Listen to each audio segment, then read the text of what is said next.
The Secret Service agent who spotted Ryan Routh in the bushes outside of Trump's golf course was only 5 feet away. The agent missed him 6 times from 5 feet. How does a trained agent who passed the firearms test miss a target from 5 feet away? New revelations from the Trump Assassination Task Force. According to their report, the Secret Service agent who spotted Ryan Routh in the bushes outside Trump's golf course was only 5 feet away when he opened fire and missed him. Not once, not twice, 6 times. He missed him 6 times from 5 feet. How does a trained agent who passed the firearms test miss a target away, 5 feet away? That's not all. The report says the Secret Service found out at 2:30 in the morning that Trump would be golfing later that day, but they didn't secure the course, allowing Routh to camp out for 12 hours before anyone saw him. This is fucking insane. It makes me want to fucking say words that I'm not supposed to fucking say on YouTube, but this is bullshit, dude.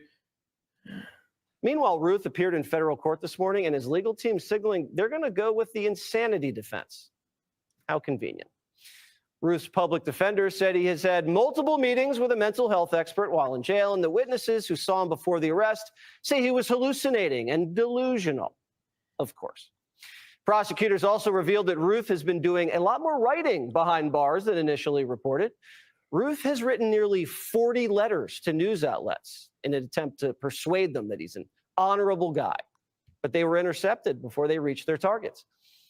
We also know that only 17 of the 18 cell phones found in Routh's possession belong to him. Why does he have 18 cell phones? And wait, he has 17, so who owns the last phone? And why did Routh have it? That is wild. And this is where I'm optimistic that a lot of this stuff is going to be found out. So again, I take you back to 2020, which is where everything was just so bad after the 2020 election.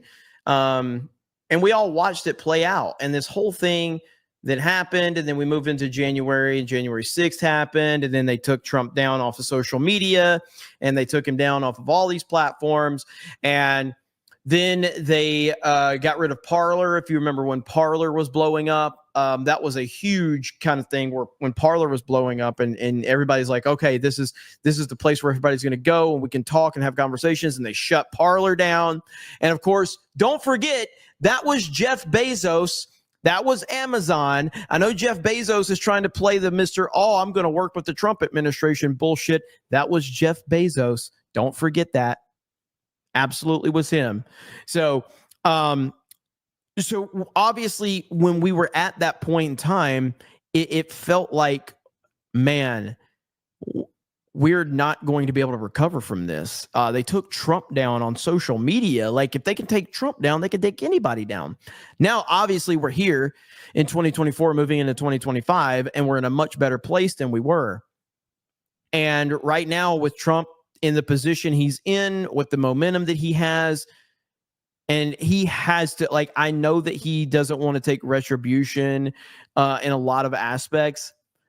I feel that he wants to take retribution against the FBI. I personally do. I don't know how he can't after what they did to his family. I don't know how he can't want retribution against the FBI. And stuff like this points that there's a lot of things that they have covered up and not told people. And so I guess we'll see, man. Kash Patel's got a hell of a job ahead of him. A hell of a job.